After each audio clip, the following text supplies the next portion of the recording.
Hi everyone, Ronald Ingram here, your rebel banker futurist, broadcasting live right now from the Nevada high desert, looking down on the Luxor Pyramid. We're going out on X, YouTube, LinkedIn, Facebook, and everywhere else the signal reaches today. So today we're covering a lot of fun things, the Exodus wallet progress, the National HomeOwnership proposal, taking it public, launching Brok, when and where, some really cool development work that is going to launch actually a little bit ahead of schedule, and which is my Bio-Age Calculator for biohackers, but using the Brok technology, using Brok wallet, so development of a wallet as well. And what else? Recent big updates in media coverage and marketing that we can expect soon, and that has happened recently. So thanks everyone for joining. And first I want to give a shout out to Lark Macy, who produced this really cool image. Love it.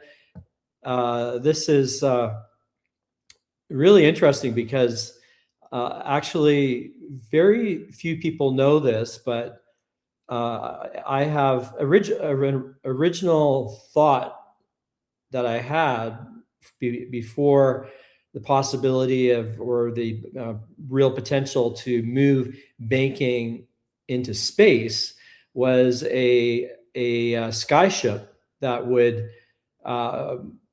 operate in international waters that could be, or international airspace, high in the stratosphere, and even beyond. So that's been a really long-term dream since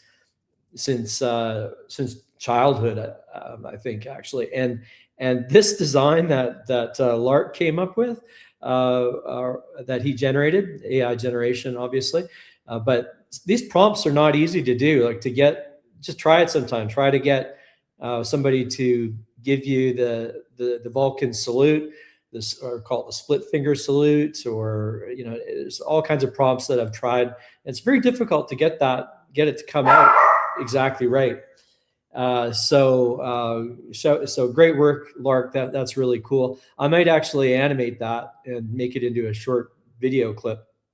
So that's neat. With Exodus, you may have seen this headshot and announcement that I put out, a little bit different look for me.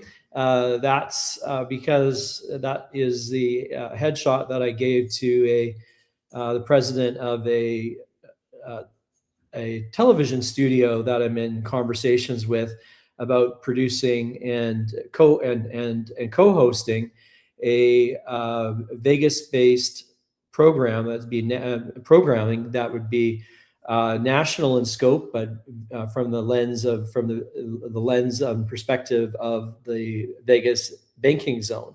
And it was actually my article on a couple of articles that I've written and putting the concepts out there, and that I've mentioned in my conference, and I've been putting this idea of this Vegas banking zone out there for a while, as sort of a digital tether for eventually for the Interstellar Bank, and that's been gaining a lot of interest and a lot of traction in the crypto community. Even, I think, they haven't. No one has said anything that they've given me permission to share publicly, but I think that even some officials are on board with this concept. Why wouldn't they be? It's great to diversify the Vegas economy, which has already 2 million population, over 2 million in the valley, and that I overlook here. And and 30 million plus people per year that travel through Vegas, and many of them, probably the majority of them, are executives, managers from around the world coming for conferences, because not only is Vegas a mecca for entertainment, it's the neck and neck as the leader back and forth between the top spot for conferences in the U.S. For all the Consumer Electronics show is the most famous one, perhaps. So this is gaining traction, and it's really easy to imagine. You can conceptualize. I often describe it as Monaco West.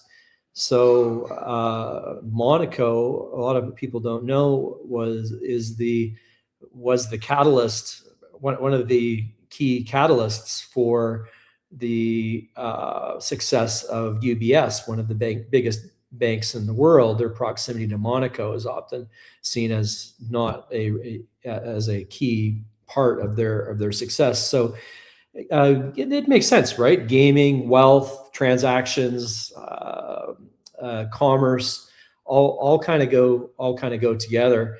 And Vegas has to have a quite robust AML, anti-money laundering, and compliance culture that has been developed over the years to combat organized crime, and so that actually becomes a strength. It's battle tested in the areas that are heavily scrutinized by regulators. So anyway, that is a really exciting potential to get the message out directly and indirectly about all that we're working on, with POCK at the very center of it all. So, and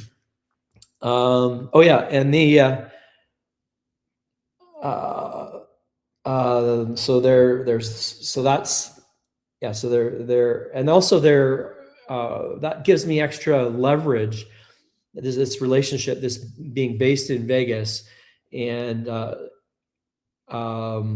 this leading and initiating and catalyzing this Vegas banking zone gives us additional leverage with wallets and other neobanks to punch quite a bit above our weight, even while we're small. People recognize, and also my track record. So I've taken many companies into the billions and of transactions and dollars and valuation. Not many, but that's a lifetime event for many people. But more than once is quite good. So I've been there before and see the potential for us for this to be a vehicle to get there again better than ever, because I never do the same thing twice. This is why I don't. People may copy and have copied and are copying it. Once again, there are copycats in the token space, copycat POCK tokens out there, but that doesn't bother me. It's unethical and improper. I should be compensated, and that's why I do patent things now quite prolifically, to give novel ideas some protection and the opportunity to monetize them fairly. We're not patent trolls here. We're looking for fair licensing opportunities, and we have them based on my track record and based on our proximity to this whole big industry, one of the entertainment capitals of the world, definitely the largest entertainment capital in the United States. So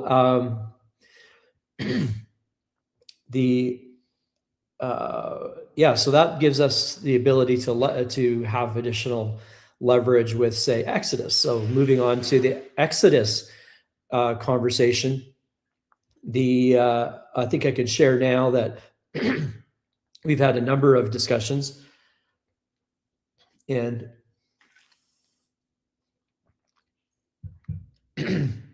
that are looking quite promising. Interest in first obvious thing is to get Spock into the Exodus wallet, which has, I'm sure most of you know, the Exodus is a big player in the wallet space with millions of customers. So to have to have Spock featured as a supported asset in Exodus is kind of unprecedented for a project at our stage. But I have a history with Exodus and banks, and that gives us again leverage, and our proximity to Vegas. I'm in conversations with large resorts that want to be able to accept all forms of crypto, and of course that if I'm involved in that, then even though Spock is still small, it won't be for very long. Spock gets a good spot in the again, far beyond where it would normally be based on asset size and liquidity and market cap alone at this stage.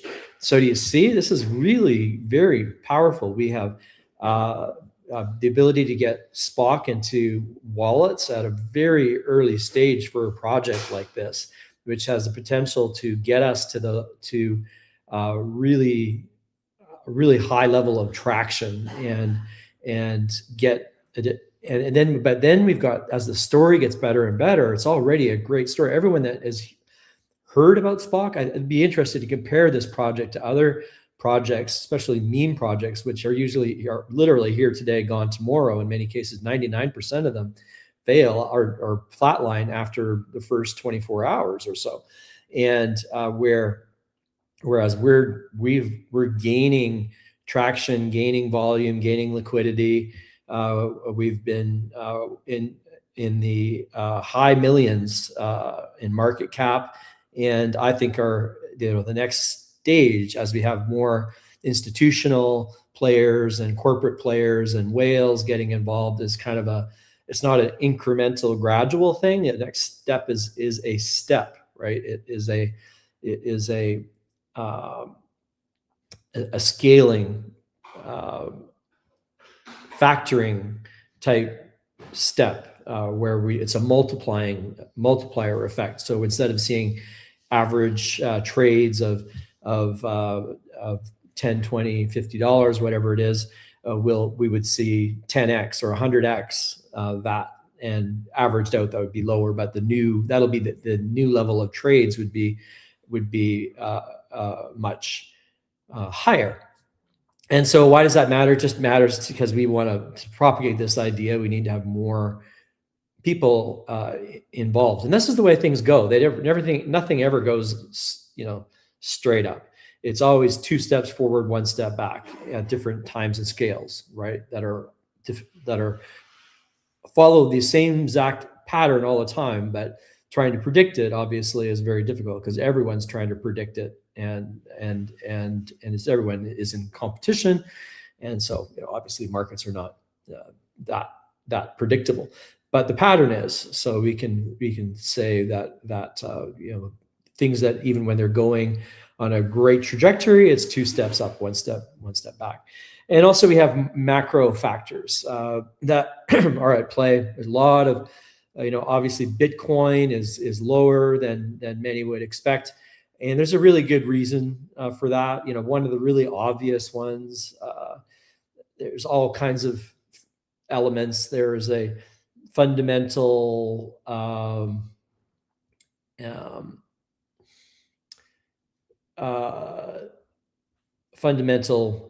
disagreement and conflict between between parties, like between us and this project, where we want to invert the banking system literally. That means whoever is on top is not going to be on top anymore, and who is on top, who is at the high table, the 6 people, the 18 board members and the 6 permanent members of the high table that sit at the high table, the board of the high table, in Switzerland. They will not. My objective is that they will not be in control of the world's financial system anymore, and that everyone that will be a distributed, truly decentralized system. And the only way for that to happen is Bitcoin. And because Bitcoin is there is no other material coin, crypto, that is truly decentralized, that doesn't have a single point of ownership, a single CEO or a single individual that controls it, or government that controls it even. It is truly decentralized. There's never been anything like this on the planet before. It's truly revolutionary and equalizing and great for national sovereignty and national sovereignty permitting self-sovereignty. And not that we have, I believe, an inalienable right. And that's the part of the formation of America, was based on the notion, the concept that every human is, every entity is, or every human is equal, and has certain inalienable rights. I think that banking should be one of those inalienable rights, written right into the Constitution one day, and that'll be a long or short term, probably longer term project. And this is one step in the one leap even for that, in that journey Spock is, and this whole interstellar agentic banking system, which is essentially what Spock is. Maybe it's good to just bring everybody back to, again, what is Spock? What is this project about? It's a meme coin plus. So a little bit meme. Meme gives us the kick. It got us the start. It got us the pump, and it's fun. However, the utility is based on intellectual property and a patent portfolio of issued and pending patents that are extremely relevant to the future of banking, is what gives this long-term, serious traction. Undeniable traction. Undeniable commitment from me, as I've demonstrated from day one. And many folks there are many people that have been holding for a long time, more than enough to give this the core impetus. We have the core group that we need to succeed, with Spock and Brok and the Ingram evaluation matrix and Neo score, and then even beyond that, building the whole vision includes health as a key component of this. It's health and wealth, and that will be in the future of health, wealth, and technology. And that's actually there may be a whole new television show dedicated to this that I may be co-hosting, as I mentioned earlier. So very exciting stuff. For Brok, for the Brok launch. And so Brok is at the center of all this intellectual property. So we have this global agentic banking system that includes banking in space, interstellar bank, which operates outside of normal US jurisdiction or any nation's jurisdiction, in space, which has its own law that is a step up from evolution from maritime law, which is international in scope. And just like the BIS itself, the high table, the Bank of International Settlements, that it operates essentially without jurisdiction, without oversight. They just assumed that right unto themselves.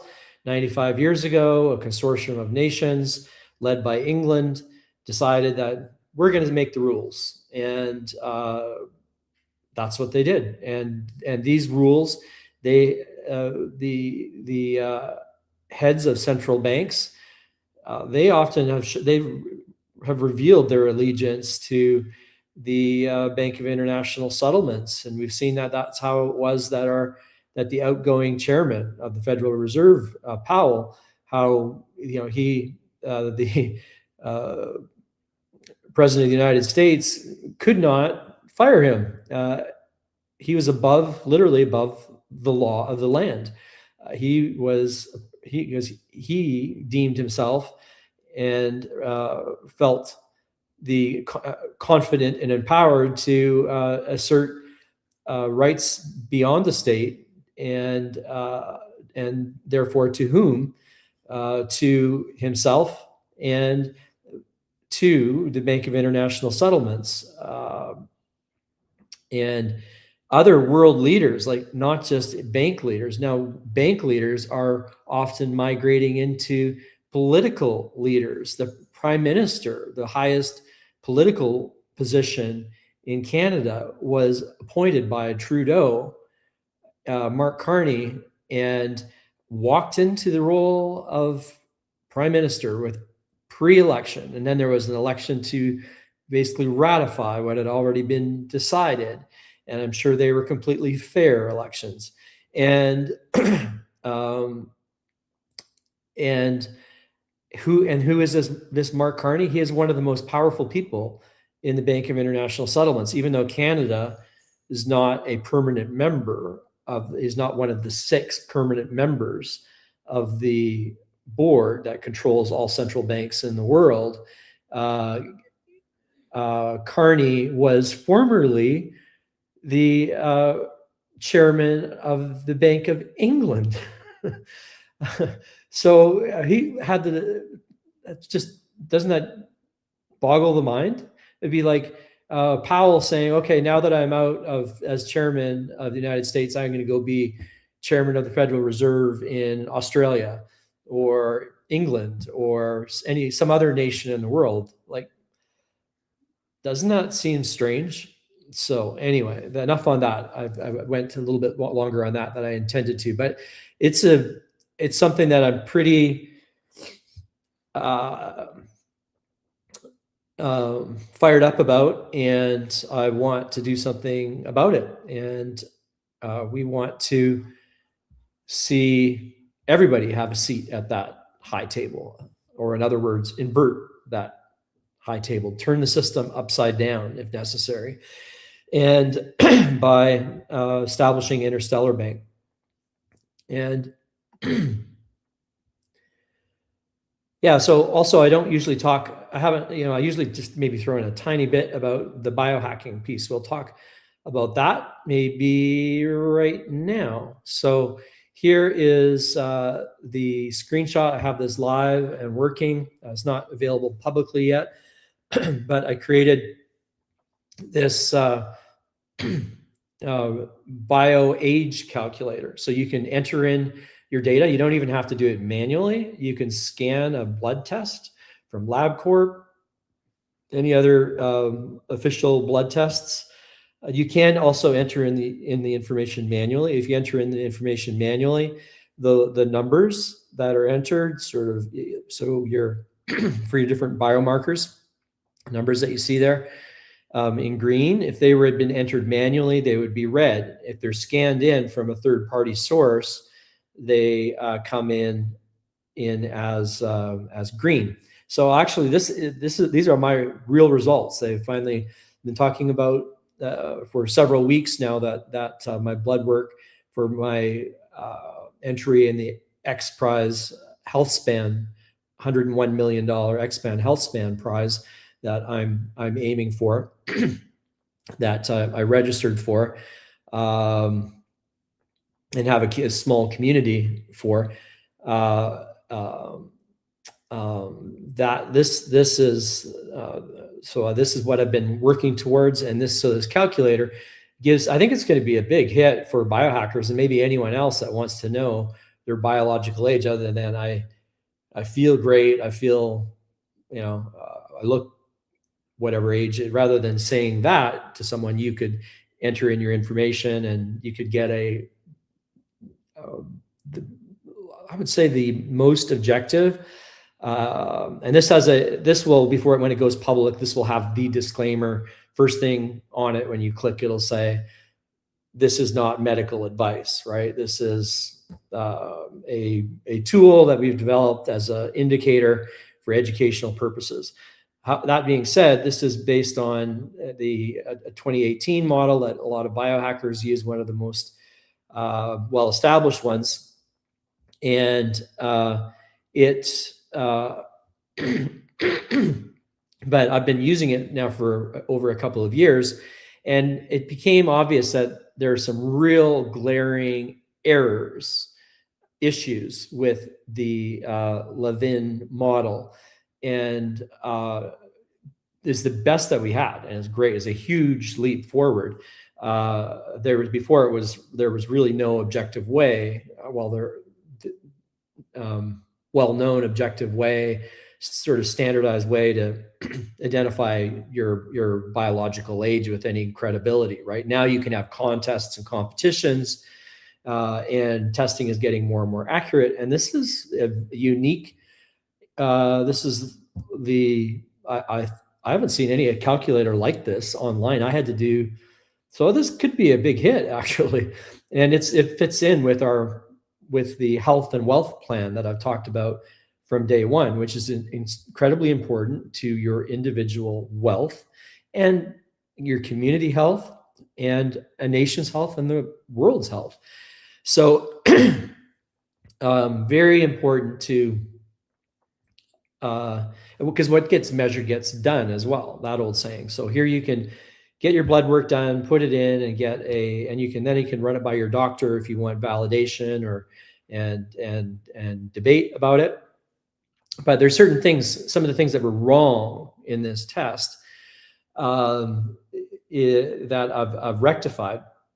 I'll just give you a couple examples. Creatinine.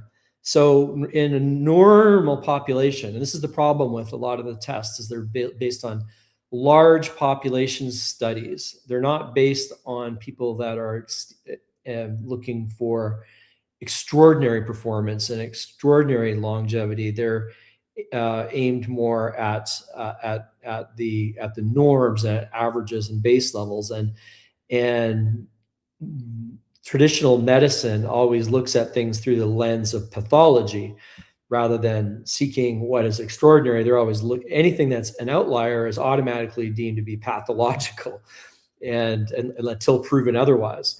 But if you're a biohacker and everything that you're doing is focused on improving your performance and your longevity and your health span, not just lifespan. You don't want to be old and decrepit. You want to be getting younger or biologically younger. And so bottom line, so I'll first, just a couple of the corrections that were made. So creatinine in the average populations, its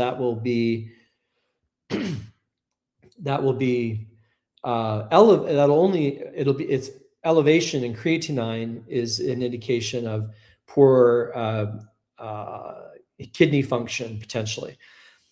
And if you take, and at first I thought I was taking creatine monohydrate, which is a very popular, well-researched, effective supplement for biohackers, and especially for people over the age of 30. And that may be part of it, but also, see, correlation does not equal causation, right? Just like cholesterol is often deemed as is highly correlated with heart disease and heart failure, heart attacks. Well, ambulances are highly correlated with car accidents, right? Every time there's a car accident where someone is injured, there's going to be an ambulance there. But does that mean because ambulances are correlated with accidents that ambulances are causing the accidents? No, of course not, right? So there's some that would say that the same holds true.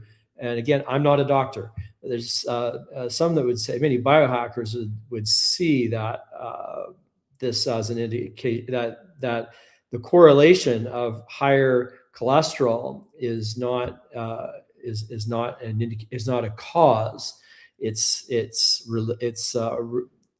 And in fact, cholesterol is absolutely necessary for forming brain tissue, for forming hormones and testosterone. And I've noticed for the first time in over a year, my testosterone levels have dropped to 1297, which is still extremely elite. Like, it is way out there, outlier territory, even at 1297. At 1500, it actually, I don't know how high it went, because at 1500, they literally, the blood test stop measuring it, and they just say greater than 1500. So I've been greater than 1500. Who knows what the exact number has been for over a year, but that dropped a little bit, as did my cholesterol, as did the amount of fat that I was consuming, as I was increasing my protein a little bit. So anyway, still more than enough testosterone to be generating muscle. And so I have also do a DEXA scan, which is the most advanced test that you can get to determine muscle, bone, and fat composition. And they went like this. My for the last 4 months, my fat levels dropped significantly, and my muscle levels increased significantly, more so than even than my fat loss. So a net gain of weight, which is a positive, and in this case. But what this means is I'm generating extraordinary amounts of new tissue. I'm building muscle. And that's not normal at my chronological age, to be making these kinds of changes to your physiology. And so this messes up the traditional biohacker calculators that are used by most biohackers or health enthusiasts even. So my creatinine going up a little bit, combined with a DEXA that shows, you have to compare, you have to add these two things. It's a little bit more complicated, but you have to factor the fat loss and muscle increase with the creatinine, which is, it's like if you drink a lot of water, you're going to urinate. That's how mechanical it is with creatinine. If you're building a lot of muscle, you're going to have higher levels of creatinine, and it is not pathological. It's positive. Not a doctor. And neither is Brok. So this is just the logic behind it. Okay. So that's just one level. Another thing is glucose is used in normal biohacker measurements, where you probably should be using A1C, which is a better measure of insulin resistance, which is what you're going for. And my remediated, rectified, revised model is it takes that into account. So a more stable, you could use either, but glucose fluctuates so rapidly. It's to pin your whole to use glucose as a KPI, as a key biomarker. It's too subject to manipulation and too sensitive. So A1C is a better marker. I'll leave it at that. There are a number of other just sort of really basic common sense things.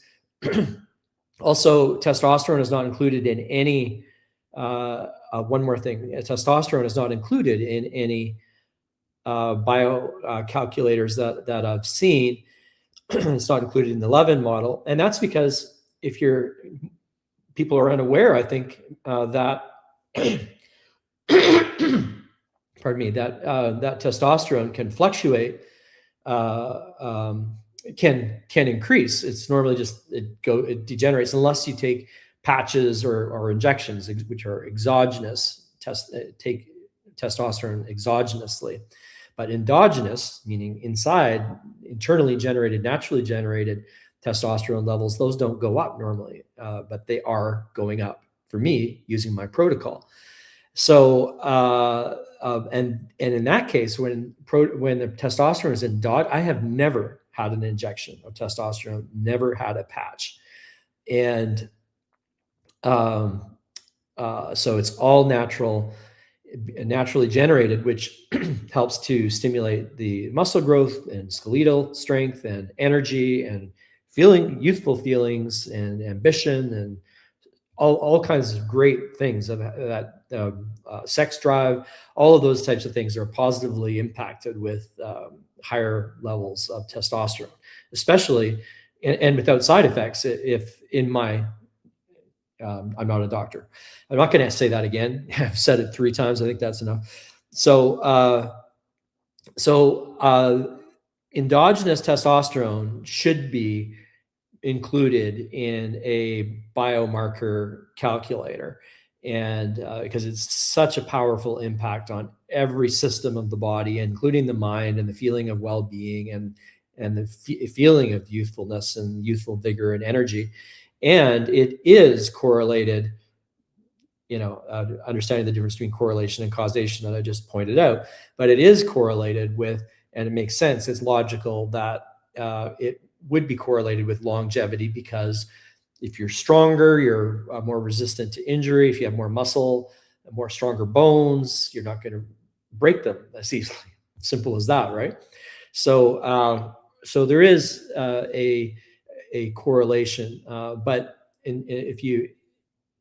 but it's excluded generally because, well, I've explained it already. Okay, so those are some examples of things that have been changed, and this is going to be free for any Spock holder, or virtually free, but there'll be a tiny, like less than half a penny cent, but I'm going to give people a small bag, like 100 tokens to experiment with, and to run a calculation. It's like it'll be like 1 to 10 tokens, right?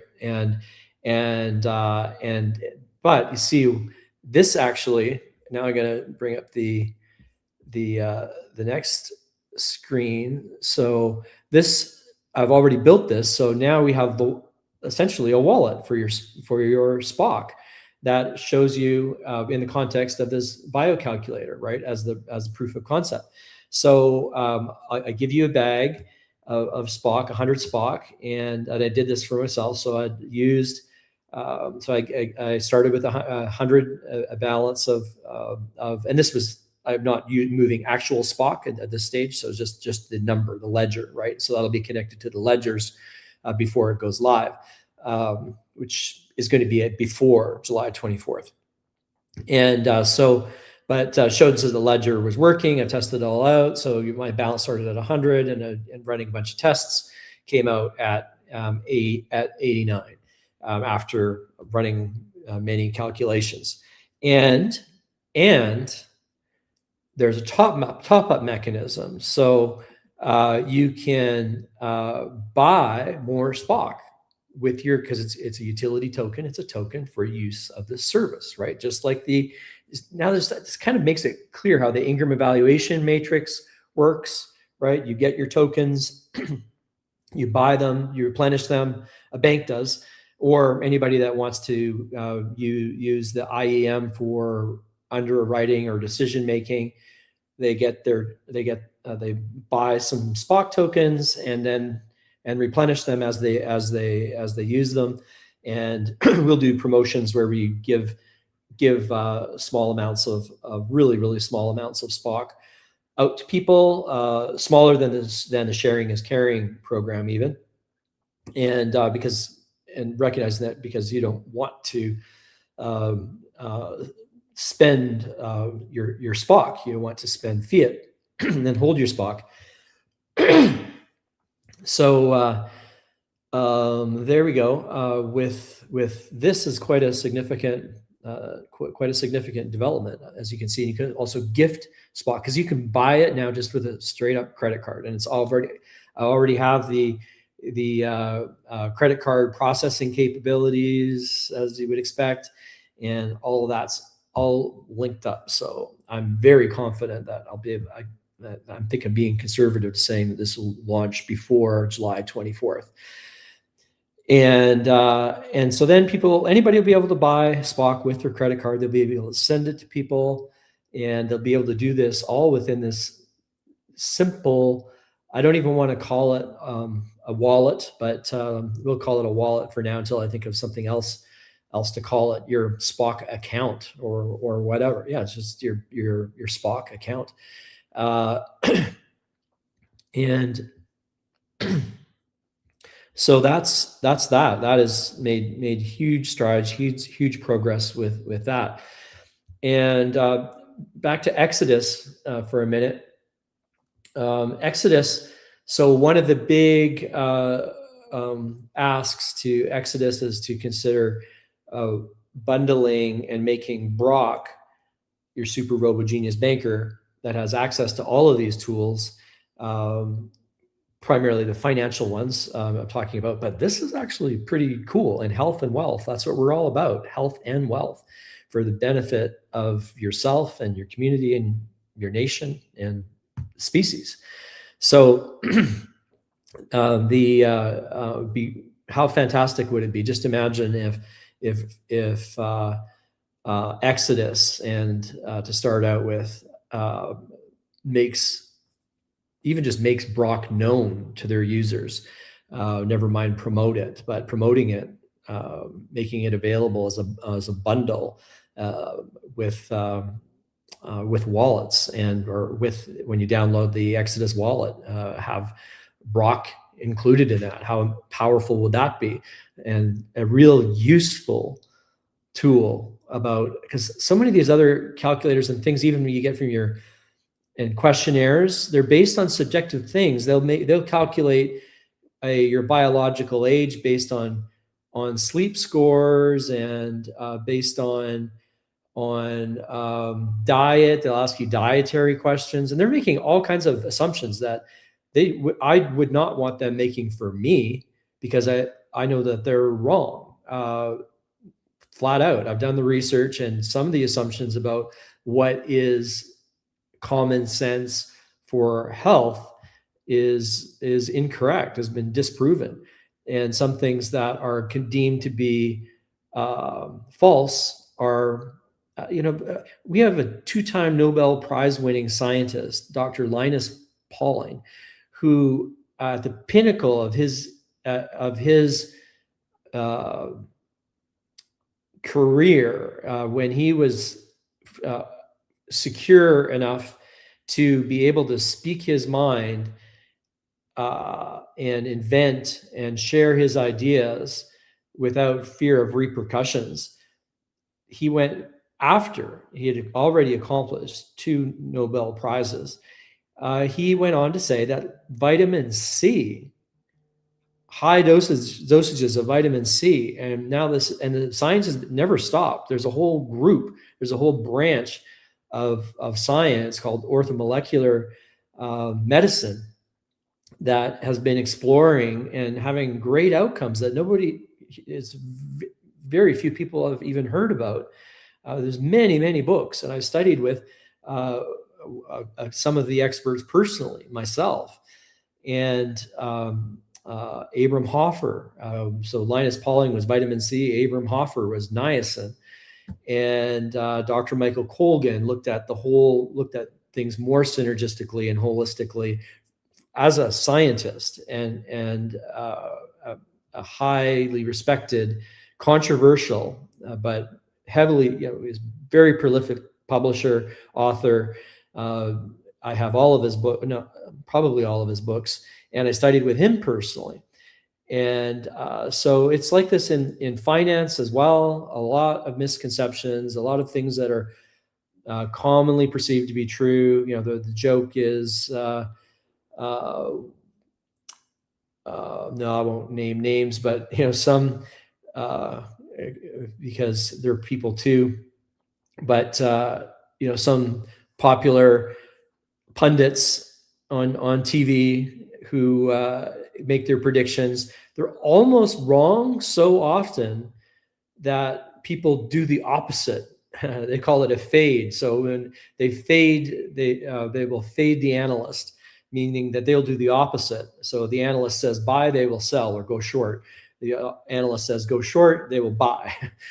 So there are some analysts who've been so consistently wrong that people have had profitable trading strategies allegedly based on fading them. I think you could do much better than that. But just to point out that this is part of why the reason I'm a rebel banker, why I'm a contrarian in so many things, because I've looked deeply into so many different subjects and things that are deemed to be common sense when they're in fact they're common senselessness.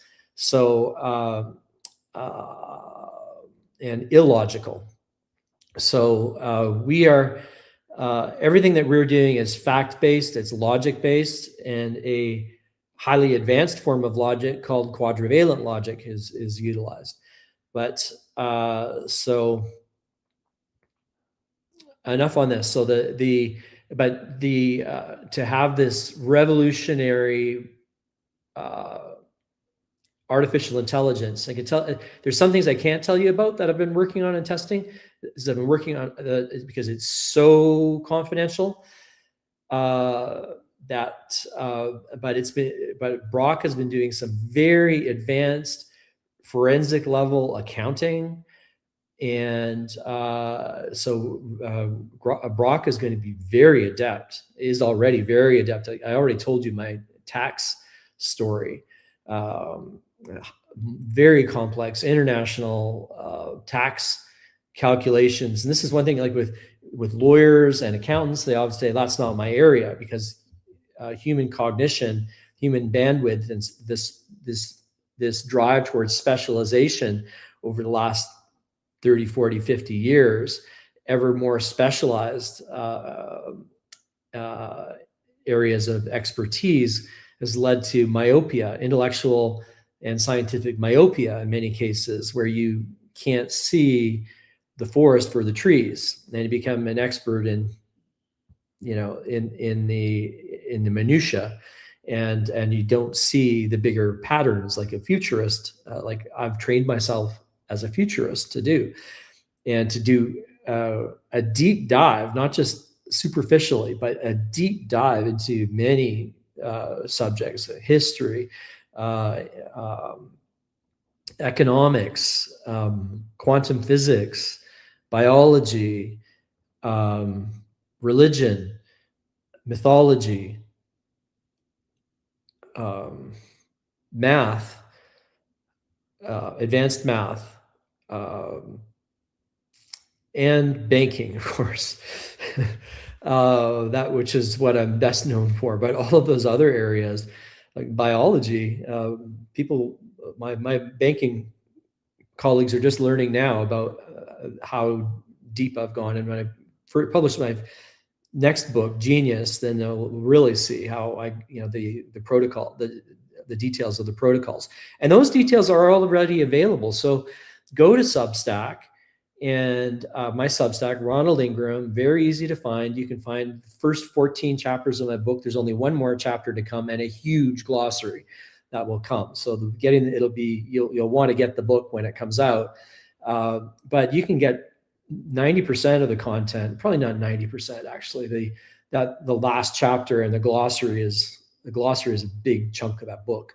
So so I used to say 90%. I'd say it's maybe more like 70, 75%. But the biohacking percent, 90% of the biohacking stuff is there. And the detailed protocol, everything is in Substack. And you just search on my name, Ronald Ingram, search on the blueprint, and then that'll take you to the table of contents, so you don't have to go. I've got a lot of content on Substack, but you can see chapter by chapter, the first 14 chapters of the book that way. And if you do a paid subscription, I will, and send me an email to info@neobanks, I will give you a free bag. I've done it with several people already. And I will give you a free bag of Spock from my own dev wallet, right? So I'm not diluting anybody. The supply of Spock is limited. So from at launch, the supply was locked, and a large portion of 13% of the treasury was locked for 2 years. So again, because this is a long-term project, I would lock it for longer than 2 years. Maybe I'll do another lock or something. This is going to be, because I don't want to spend SPOC, and so I've created a new investment vehicle or lending credit instrument for sophisticated investors. That's a convertible note that allows neobanks to borrow against the treasury without spending treasury. So borrow against SPOC, which is liquid and convertible directly into cash. Borrow against that. So it's better than a loan that's secured by real estate, for example, where it's very, very difficult to collect and title and real estate values fluctuate extremely as well, right? So SPOC is actually very, very good as collateral. A rational person would say that isn't constrained by banking regulations. So any alternative lender would want to take that deal. So and we have a couple of alternative lenders and corporate partners or potential future corporate partners, well, including Exodus, that I've mentioned to them, offered to them this convertible note instrument, and they can get which also gives them a fixed set traditional kind of rate of return like a bond, and so fits into on the balance sheet, in a nice clean manner. Except for banks, because banks don't know how to account for crypto yet. But you could use a discounted cash value or whatever. If there are any treasury folks, any sophisticated investors that qualify as an exempt sophisticated investor, unfortunately, that's the law right now. You have to follow that criteria. But everyone else, it's like just SPOC is your way to participate.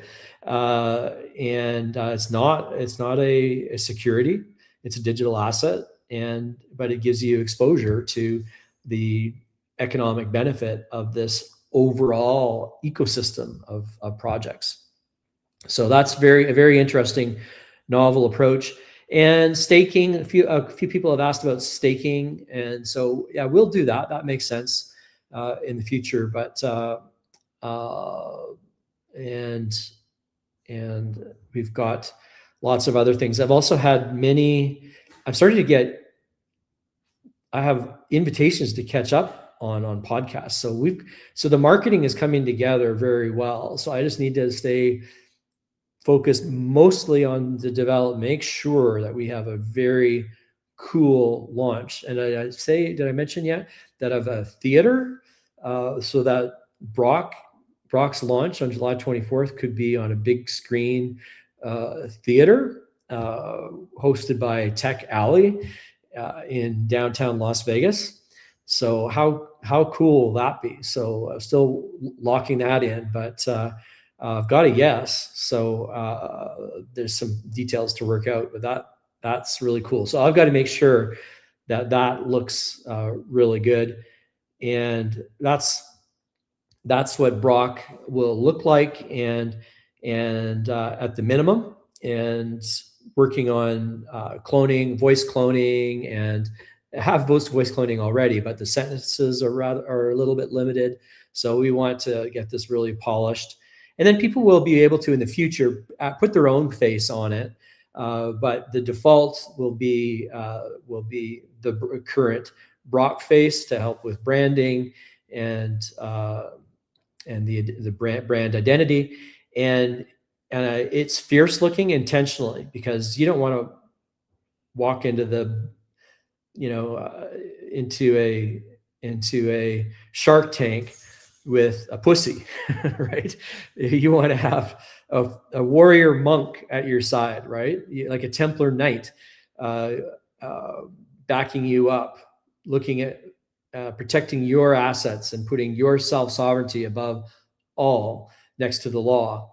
And so that's what we have here with Brok. Brok is intended to be your fierce protector, defender, advocate, and help you with all of your business-related needs, from accounting to trading strategies, and this all under the umbrella of an educational tool, not even a advisor, because to avoid any doubt, there's no certifications here claimed.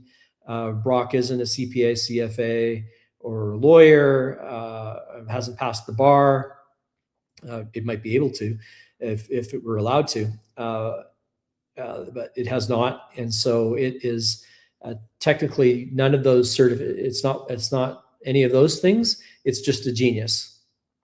And that's who you'll have in your corner. So that's, I think, pretty cool. What the development is coming along very, very well. There's going to be other tools as well, like I just showed you, the biological age one, a little bit more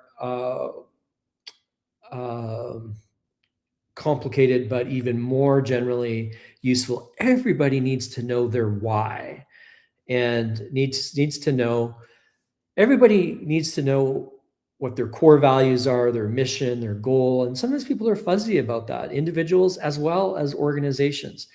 And your core values, they determine who you are as a person, your goals, your character, your personality. For an organization, they determine the culture of the organization. And so that's actually part of make a decision, an important part, one of the 4 immutable categories in the Ingram evaluation matrix: strategic fit, which are strategic fit, feasibility, financial impact, and risk. Strategic fit has a lot to do with getting to know yourself as an individual, or an organization getting to know itself from a cultural point of view, and core values, mission, vision, goals, all of those types of things. And there's a nuance that is very, very helpful insight based on personality typology, which is necessary in the master negotiators need to know this, trainers, educators, psychologists, consultants, anyone that any really good financial advisor, coach, they need to get to know you. And Brok is designed to get to know you in a private, secure way, and even provide you with the access to testing your not to determine a grade, but to determine to sort of quantify and qualify your nature and point of view. For example, some are let's make it binary for real simplicity. There is a typical sort of feminine outlook, right? And which differs from a masculine outlook. There's whole books written about it. Men are from Mars and women are from Venus, and books like that. And about people's love languages and love language and what they appreciate. Some people might think, oh, everybody wants to just make more money. Well, and they receive love by receiving money or by receiving gifts. Others might care less about the money and the gifts and more about recognition, or more about touch, more about health, more about community, more about relationships, all of these different things. And so the Enneagram, the Ingram Enneagram, goes really deep as you want to go. Deeper than any other model that I'm aware of in the world. So there's, and many of you, if you are familiar with the Enneagram, you're probably familiar with the Riso-Hudson model, which has been popularized and used by corporations and government and for decades now. But it goes back thousands of years, and this is barely referenced in their books. I think they've made some references to it, but it goes back to the source for Enneagram. And Enneagram is Gurdjieff, and even before Gurdjieff. But Gurdjieff was one of that had more knowledge and taught more secretly through the oral tradition. It's not even covered in many of his books. I recently came into a book through a really cool guy at Crypto Monday, known as VG. Don't even know his real name. And a very rare book. And I thought I had every book on Gurdjieff, literally every book on Gurdjieff. To my knowledge, maybe the largest collection of Gurdjieff and Ouspensky books, which are useful in AI, because AI, when you get into the deep work, is to get to AGI and super intelligence, you need to have a better and better understanding of how consciousness works. So I've been mapping consciousness and the typology of the mind, and personality and point of view is part of that. You can't have, and an ego is part of it. You can't have a point of view without an ego, a sense of self. And who is that self? So all of this, it sounds a bit esoteric maybe if you're very linear, binary, focused on making money. But money to what end, right? It's really going to make your life a lot better if you know why you want to increase your net worth. It's really going to make your life a lot better to have the lifespan and health span to be able to spend that money. And you can't separate your health from your wealth. And so you have to look at these things holistically for the best outcome. So if you want to be complete and live a really happy life and live consciously and be free as one can be, you need to understand at a deeper level more about your journey, more about your goals, more about your destination, and how to enjoy the journey in health as you progress hopefully in your hero's journey, Joseph Campbell style. So we're all the main characters in our own story, and we all are geniuses in our own way. And so I always like to end with making this is part of a morphogenetic experience and experiment. We like to make a conscious investment purchase of SPOCK tokens at this point. So I'd encourage everybody to get your phone out, get your wallet out that has your Genius token in it, and your SPOCK Genius token. The first couple of numbers in that string are 76 in the contract number. Make sure you don't buy a copycat. And so we're going to do a buy right now and try to buy an amount that starts with a 5. So 500 SPOCK, 5,000 SPOCK, 550, 580, and whatever the following numbers are, doesn't matter. But try to, if you will, buy an amount that ends with or that starts with a 5 in SPOCK. And so you can just adjust that a bit, and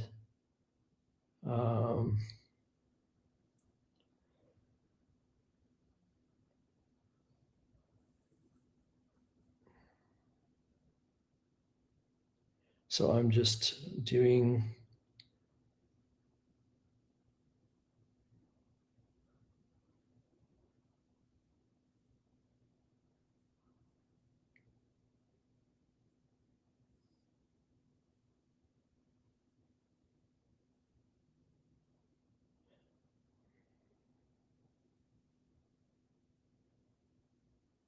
okay. So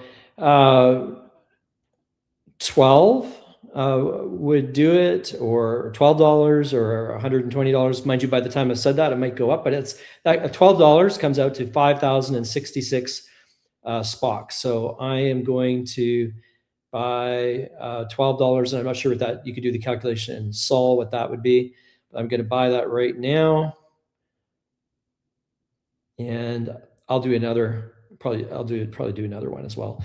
But so yeah, so now I've just done my purchase. So do that and do this intentionally to hold. So that's why I'm talking about small numbers, money, the amount that you're comfortable with to hold for the benefit. Think of this as for the benefit of the community, as your mental commitment to seeing a movement to invert the banking system and for self-sovereignty for all entities. That's what we're after here. So this is your kind of signal, your bat signal. It's like, we are in this, we're aligned, looking for self-sovereignty for ourselves and for every entity. Okay. So that's why we do that. And it's meaningful, like currency exchange of value is exchange of energy, and it has it amplifies the impact of our thoughts. And this is not purely, it may be esoteric, but it is not woo woo. This is and I have the math. I've done the math. I won't put the formulas in the book, but I'll put out a Wikipedia. And if you search through my work, I do put out formulas, and I have put out formulas on how quantum objectivism, what I call Ingram quantum objectivism, how if thoughts, as my thesis is, are the substrate of stuff, and not thoughts coming from matter, but matter coming from thoughts, and not from our own, not saying, from thoughts. I'll just keep it really general, and you can impute what that from you, from that what you will. However, there's more and more evidence to suggest that there is a substrate of intelligence from which matter emerges. And I don't care if that's, there's science behind it. And what is science really? Science is a lot of times what is science is what is funded. And there is often a lot of bias in science and in math too. So when people say, oh, the numbers don't lie, numbers can surely lie. That's why we have forensic accounting, to catch people who lie and who misrepresent things using numbers and using science. So, but science meaning, so in terms of logic, quadrivalent logic, there is an epistemological truth basis to this notion of intelligence as the substrate. And therefore, if we're in alignment, and also there's this idea of the morphogenetic field where our consciousness and our mind extends beyond our cranium, and really interesting work from a contrarian scientist, Rupert Sheldrake, Dr. Rupert Sheldrake, if you ever want to check it out. And his most famous TEDx talk is the banned one. It's funny, when they try to ban us and stop us, sometimes they actually do more, the contrarian does fine, and in fact often benefits from the resistance. So as Rupert Sheldrake has become probably more famous because of the being repressed by academia. His academic peers have literally called, and think about this, what does this tell you about science when they call you a heretic? I thought that was a religious term. How could you be a heretical scientist, right? Unless science becomes a religion in some instances. So I am more of a scientist probably than a banker, and have done a deep dive into many disciplines in science, in the sciences, and one of the three most fundamental sciences, if you will, I would say are biology, because that's studying the effects of this if Ingram quantum objectivism is true, is studying the effects of intelligence in form and matter as expressed in living things and the growing complexity that we see in negentropy, the opposite of entropy, the self-organizing force of that's free and that it creates a mighty oak out of a tiny acorn. And that is, so biology is one of the key fundamental things. Epistemology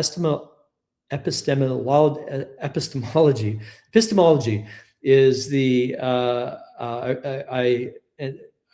is a very key science as well, and that is more fundamental than all forms of logic, and math even derives from philosophy. And if you look at that whole tree, epistemologically,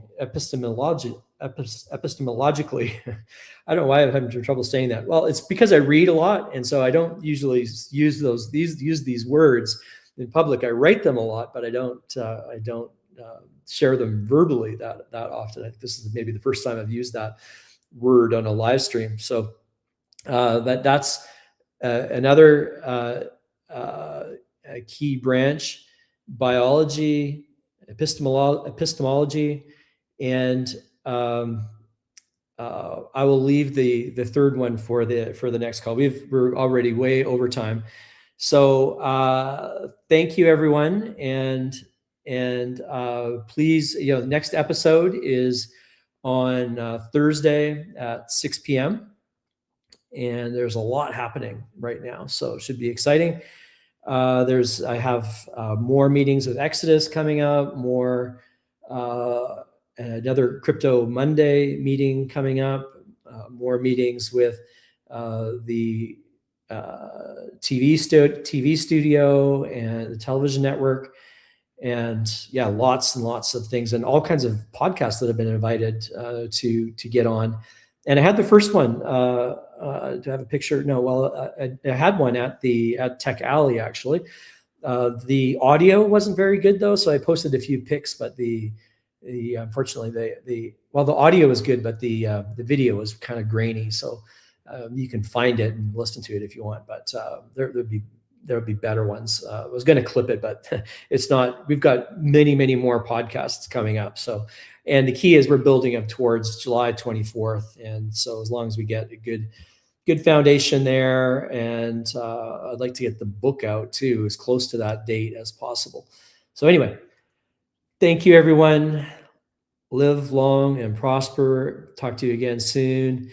Thanks, everyone, for following, for spending this time listening and learning, and do a deep dive and do research. Share this with people, and we're going to make